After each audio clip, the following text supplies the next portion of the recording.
श्री कृष्ण। श्रीमद् भगवद गीता के 10वें अध्याय विभूति योग में एक बार फिर आप सबका स्वागत है। अब तक हम पढ़ चुके हैं 28 श्लोक इस अध्याय से। पिछले अध्याय में हमने भगवान की 82 विभूतियों के वर्णन का आरंभ किया था। उसी प्रकरण को आज भी आगे बढ़ाऊंगी।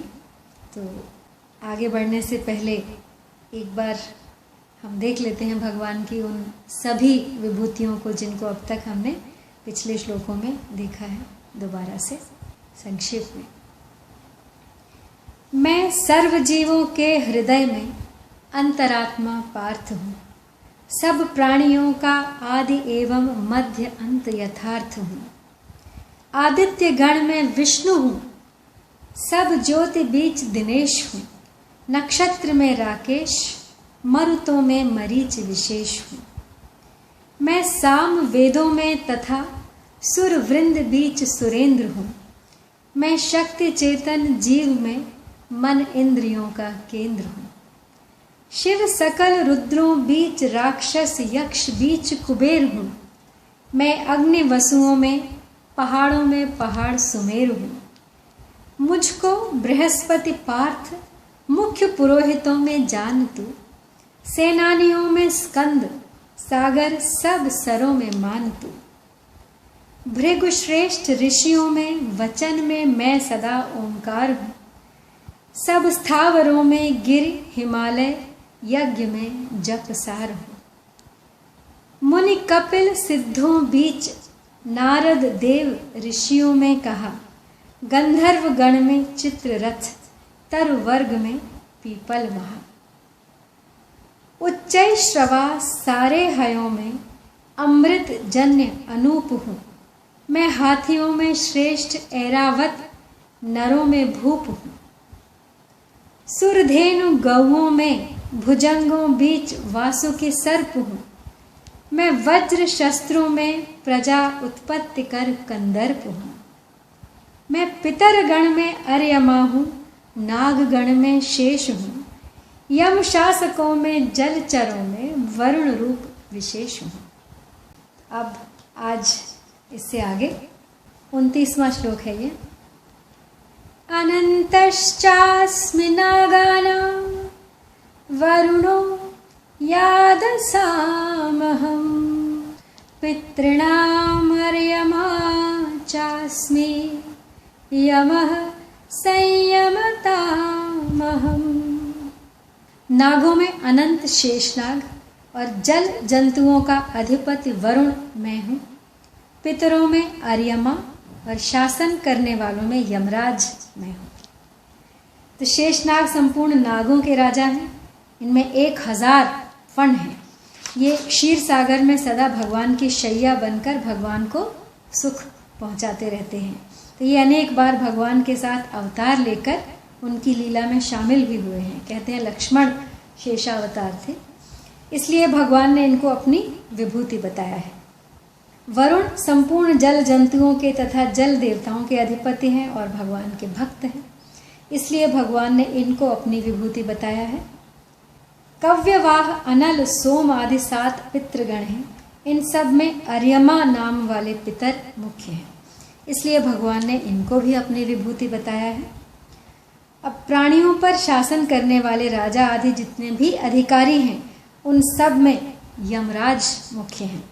ये प्राणियों को उनके पाप पुण्यों का फल भुगताकर शुद्ध करते हैं। इनका शासन न्याय धर्म पूर्वक होता है।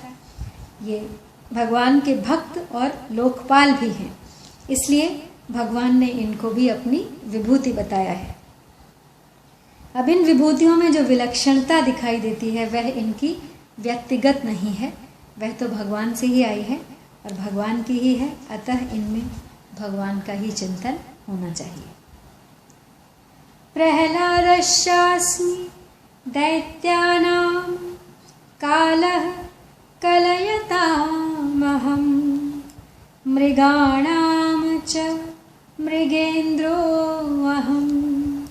वैनतेयश्च पक्षिणाम्। यानी दैत्यों में प्रहलाद दैत्य का ही पुत्र था और गणना करने वालों ज्योतिषियों में काल मैं हूँ तथा पशुओं में सिंह और पक्षियों में गरुड़ मैं हूँ। जो दिति से उत्पन्न हुए हैं उन्हें दैत्य कहते हैं। उन दैत्यों में प्रहलाद जी मुख्य हैं और श्रेष्ठ हैं। ये भगवान के परम विश्वासी और निष्काम प्रेमी भक्त हैं, इसलिए भगवान ने इनको अपनी विभूति बताया है। तो प्रहलाद जी तो बहुत पहले हो चुके थे, पर भगवान ने दैत्यों में प्रहलाद मैं हूँ ऐसा वर्तमान का प्रयोग किया है। इससे यह सिद्ध होता है कि भगवान के भक्त नित्य रहते हैं और श्रद्धा भक्ति के अनुसार दर्शन भी दे सकते हैं। उनके भगवान में लीन हो जाने के बाद अगर कोई उनको याद करता है और उनके दर्शन चाहता है तो उनका रूप धारण करके भगवान दर्शन दे देते हैं। ज्योतिष शास्त्र में काल से ही आयु की गणना होती है, इसलिए क्षण, घड़ी, दिन, पक्ष, मास, वर्ष आदि गणना करने के साधनों में काल भगवान की विभूति है। अब बाघ, हाथी, चीता, रीछ आदि जितने भी पशु हैं उन सब में सिंह बलवान, तेजस्वी, प्रभावशाली, शूरवीर और साहसी है। तो यह सब पशुओं का राजा है, इसलिए भगवान ने इनको भी अपनी विभूति बताया है। वैनतेयश्च पक्षिणाम यानी विनता के पुत्र गरुड़ जी संपूर्ण पक्षियों के राजा हैं और भगवान के भक्त हैं। ये भगवान विष्णु के वाहन हैं और जब ये उड़ते हैं तब इनके पंखों से स्वतः सामवेद की ऋचाएं ध्वनित होती हैं, इसलिए भगवान ने इनको भी अपनी विभूति बताया है। इन सब विभूतियों में अलग अलग रूप से जो मुख्यता बताई गई है वह तत्वतः भगवान की ही है, इसलिए इनकी ओर दृष्टि जाते ही स्वतः भगवान का चिंतन होना चाहिए। पवनः पवतामस्मि, रामः शस्त्रभृतामहं, झषाणां मकरश्चास्मि, स्रोतसामस्मि जाह्नवी। यानी पवित्र करने वालों में वायु और शस्त्रधारियों में राम मैं हूँ, जल जंतुओं में मगर मैं हूँ और नदियों में गंगा जी मैं हूँ। तो वायु से ही सब चीज़ें पवित्र होती हैं, वायु से ही निरोगता आती है। अतः भगवान ने पवित्र करने वालों में वायु को अपनी विभूति बताया है। वैसे तो राम अवतार है लेकिन साक्षात भगवान है, पर जहाँ शस्त्रधारियों की गणना होती है उनमें राम सबसे श्रेष्ठ माने जाते हैं, इसलिए भगवान ने राम को अपनी विभूति बताया है। जल जंतुओं में मगर सबसे बलवान है, इसलिए जलचरों में मगर को भगवान ने अपनी विभूति बताया है।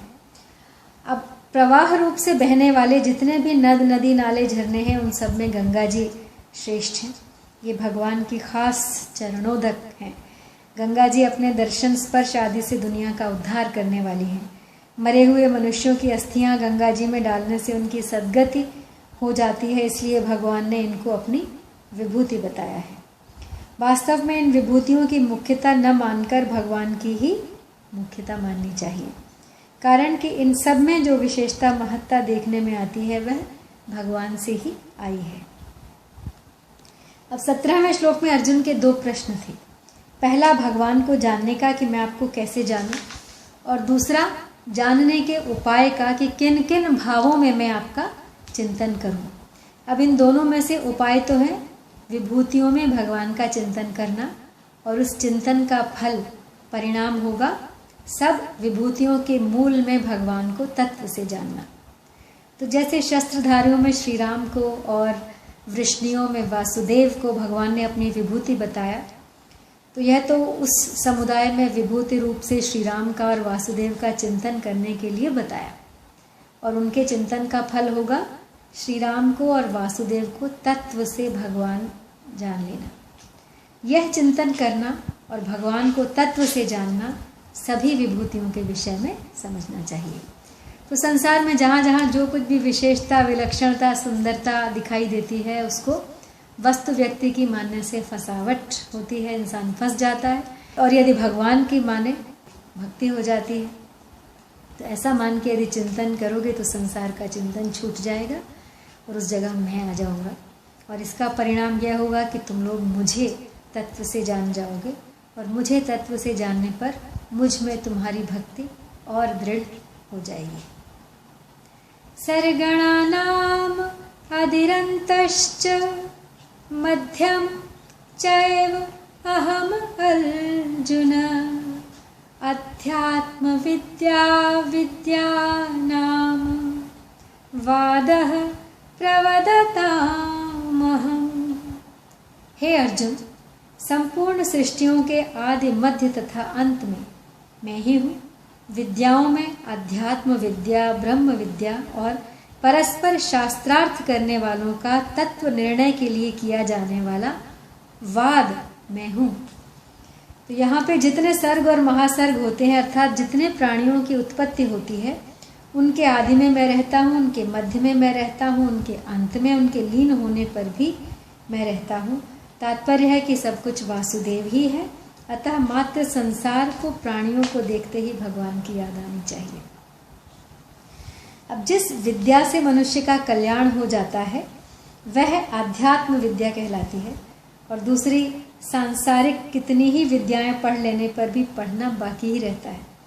परंतु इस आध्यात्म विद्या के प्राप्त होने पर पढ़ना अर्थात जानना बाकी नहीं रहता। इसलिए भगवान ने इसको अपनी विभूति बताया है। वादः प्रवदतामहम्, यानी आपस में जो शास्त्रार्थ किया जाता है वह 3 प्रकार का होता है। एक पहला जल्प, यानी युक्ति प्रयुक्ति से अपने पक्ष का मंडन और दूसरे के पक्ष का खंडन, अपने पक्ष की जीत और दूसरे के पक्ष की हार। इस भावना से जो शास्त्रार्थ किया जाता है उसे जल्प कहते हैं। दूसरा है वितंडा, यानी अपना कोई भी पक्ष न रखकर केवल दूसरे पक्ष का खंडन ही खंडन करने के लिए जो शास्त्रार्थ किया जाता है उसे कहते हैं वितंडा। और तीसरा है वाद, यानी बिना किसी पक्षपात के केवल तत्व निर्णय के लिए आपस में जो शास्त्रार्थ विचार विनिमय किया जाता है उसको कहते हैं वाद। तो उपर्युक्त तीनों प्रकार के शास्त्रार्थों में वाद को सबसे श्रेष्ठ माना जाता है। इसी वाद को भगवान ने अपनी विभूति बताया है। अक्षराणाम आकारो अस्मि द्वन्द्वः सामासिकस्य च अहमेवाक्षयः कालो धाताहं विश्वतो मुखः, यानी अक्षरों में आकार, समासों में द्वंद्व समास मैं हूँ। अक्षय काल अर्थात काल का भी महाकाल तथा सब और मुख वाला धाता, सबका पालन पोषण करने वाला भी मैं ही हूँ। तो वर्णमाला में सर्वप्रथम आकार आता है, अ अक्षर। तो स्वर और व्यंजन दोनों में आकार मुख्य है। आकार के बिना व्यंजनों का उच्चारण नहीं होता। अगर हम क कहें तो क भी क और अ मिलकर ही बनता है। इसलिए आकार को भगवान ने अपनी विभूति बताया है। द्वंद्व सामासिकस्य च, यानी जिससे 2 या 2 से अधिक शब्दों को मिलाकर एक शब्द बनता है उसको समास कहते हैं। समास भी कई तरह के होते हैं। 2 शब्दों के समास में यदि पहला शब्द प्रधान हो तो उसे अव्ययी भाव समास कहा जाता है। आगे का शब्द प्रधान हो तो वह बहुव्रीहि समास तत्पुरुष समास हो जाता है। और दोनों शब्द अन्य के वाचक हों तो फिर वह बहुव्रीहि समास हो जाता है। और यदि दोनों शब्द प्रधानता रखते हों तो वह द्वंद्व समास हो जाता है। तो द्वंद्व समास में दोनों शब्दों का अर्थ मुख्य होने से भगवान ने इसको अपनी विभूति बताया है। अहमेवाक्षयः कालः, यानी जिस काल का कभी क्षय नहीं होता, अर्थात जो कालातीत है और अनादि अनंत रूप है, वह काल भगवान ही है। सर्ग और प्रलय की गणना तो सूर्य से होती है, पर महाप्रलय में जब सूर्य भी लीन हो जाता है तब समय की गणना परमात्मा से ही होती है। इसलिए परमात्मा अक्षय काल है।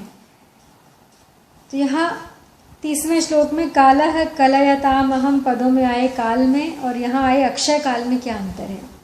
तो वहाँ का जो काल है वह एक क्षण भी स्थिर नहीं रहता, बदलता रहता है।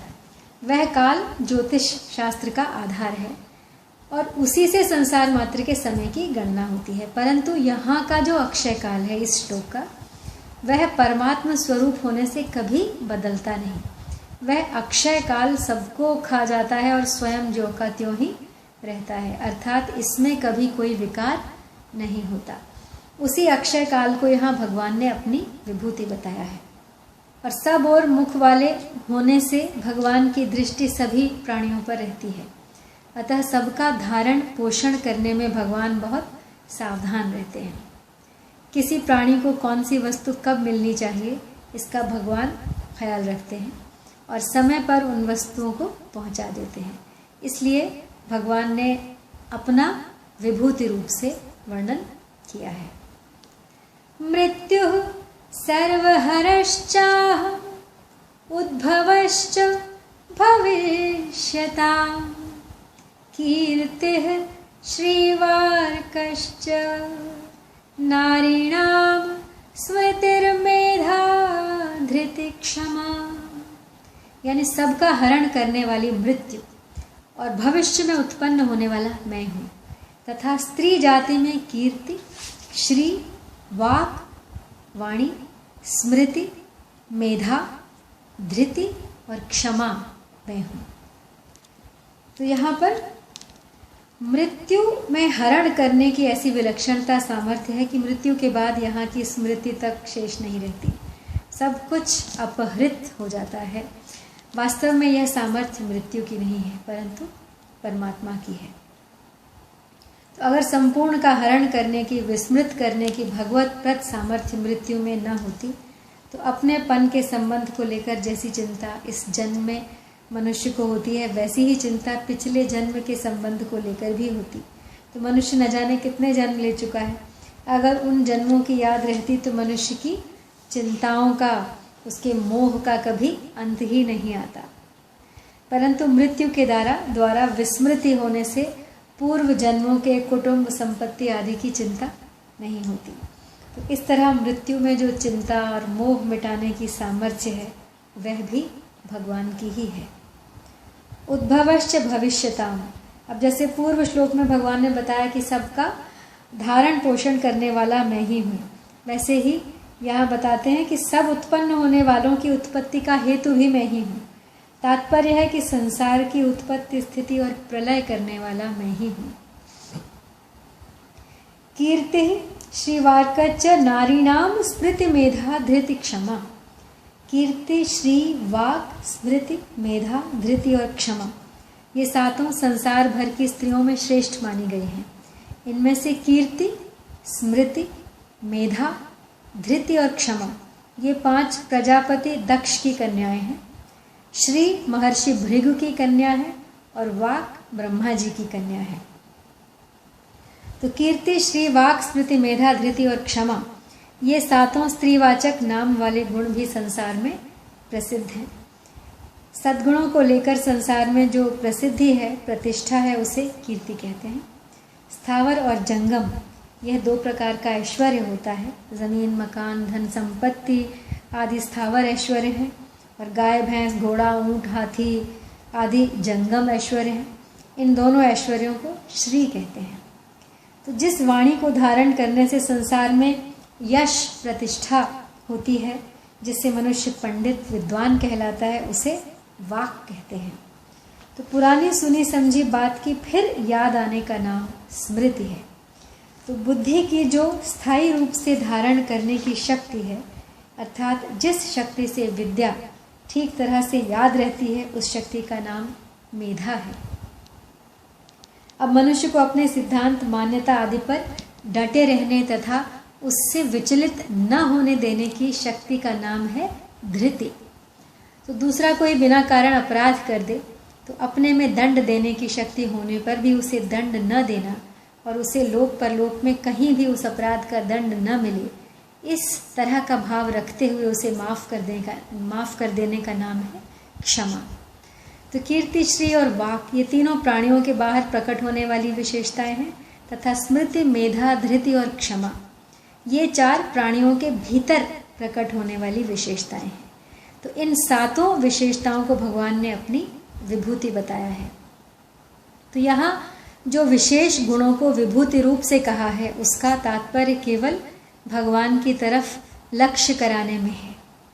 किसी व्यक्ति में ये गुण दिखाई दें तो उस व्यक्ति की विशेषता न मानकर भगवान की ही विशेषता माननी चाहिए और भगवान की ही याद आनी चाहिए। यदि ये गुण अपने में दिखाई दे तो इनको भगवान के ही मानने चाहिए, अपने नहीं। कारण कि यह दैवी संपत्ति है जो भगवान से ही प्रकट हुई है। इन गुणों को अपना मान लेने से अभिमान पैदा हो जाता है, जिनसे पतन हो जाता है, क्योंकि अभिमान संपूर्ण आसुरी संपत्ति का जनक है।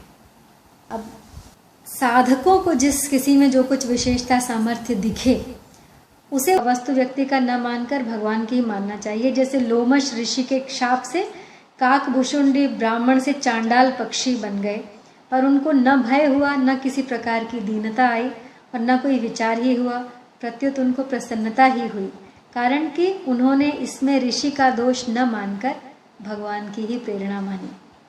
सुनु खगेश नहीं कुछ ऋषि दूषण और प्रेरक रघुवंश विभूषण। ऐसे ही मनुष्य सब वस्तु व्यक्ति घटना परिस्थिति आदि के मूल में भगवान को देखने लगे तो हर समय आनंद ही आनंद रहेगा। आज यहीं तक, अगले अध्याय तक आपसे विदा। जय श्री कृष्ण।